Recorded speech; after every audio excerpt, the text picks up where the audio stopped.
Hey, good Thursday morning. Today is January the 7th. My name is John Register, and you are watching Inspired 60. These are just 60 seconds of inspiration to help you turn life's obstacles into life opportunities.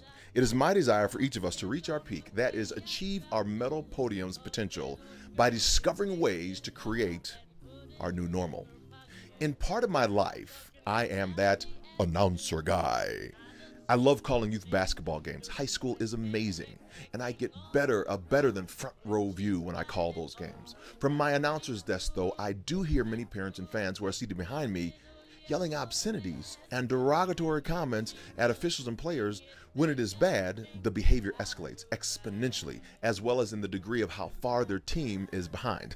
It usually subsides when their team is so far behind that the referee's decisions no longer control the outcome of the game. Well, yesterday, I got pretty upset. I was the one that was yelling the obscenities. Not that I was using profanity, but I began blaming others for my responsibility, my failure to take responsibility in my life. You see, my track and field coach asked all the staff, me included, to ensure we got our USA track and field renewals in before the end of the year. I took care of that. In doing so, we also had to take a safe sport course as well as complete an annual background check. No problem, I thought. So I did my background check and paid my $8 to the company. And with Safe Sport, which is a course designed for all coaches training regarding misconduct in sport and the measures we can take to help protect athletes, phenomenal course, by the way, I already had that completed. In fact, I am the one who is the voice of the course, which means I have read the entire course several times over. None of this, though, mattered when my coach sent me an email yesterday stating that the only one on our coaching staff that had not completed the requirements for USA Track and Field was me. Then I began the blame game. It was track and field's fault for not following up with my paperwork. It was their fault for not knowing that this was my voice on Safe Sport and knowing that I've completed it, and for not ensuring that the background check information was securely in their office and ensuring that I was good to go.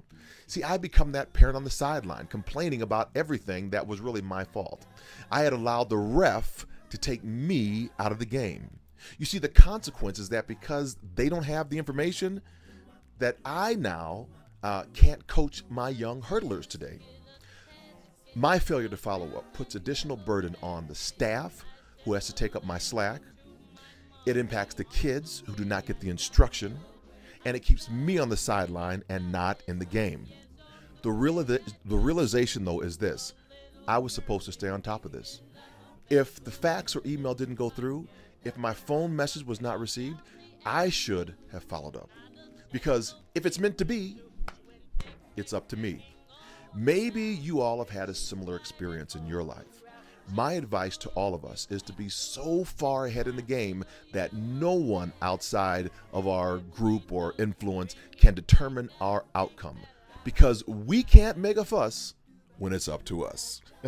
My name is John Register, and I have been honored to produce this Inspired 60 for you to help you jumpstart your day and create your new normal. Go forth and inspire your world. A tisket, a tasket, I lost my yellow basket, and if that girlie don't return it, don't know what I'll do.